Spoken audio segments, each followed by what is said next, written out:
Hi, my name is Susie, and my project title is Sex Ed and Relationship Education. It's an online presentation style based education material for teens to access to learn more about relationships and sexual education.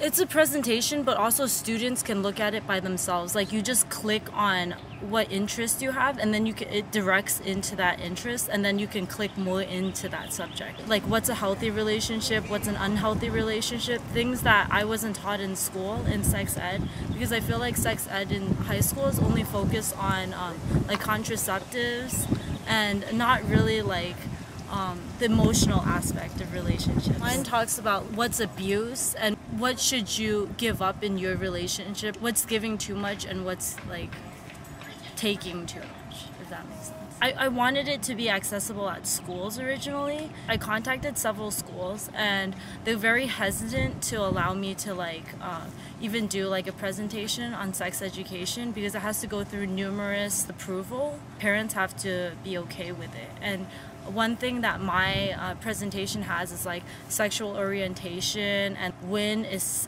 sex acceptable. So those things, they wanted me to remove it, but I think it's kind of helpful for teenagers. Basically, I just want to promote the information to more teens, make it accessible to more teens, and so I contacted my church and they allowed me to give my presentation to a lot of the young women and young men.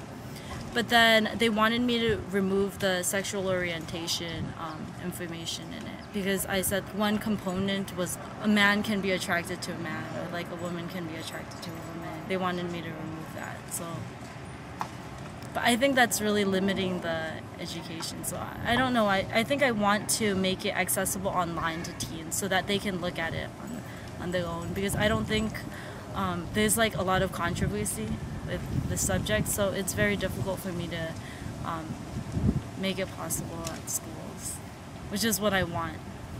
I cover the content in a very sensitive manner too because like for people who are religious, I say, when are you ready to have sex? And under that subject, I did mention that the teen has to feel ready like themselves. If they're religious, then that should be considered too. Like they have to be able to face the consequences of sex and be mature enough. So I'm interested in this specifically because I think if I had this type of material, if I had this information when I was in high school, it would have been a lot more beneficial, and I would have avoided a lot of things in my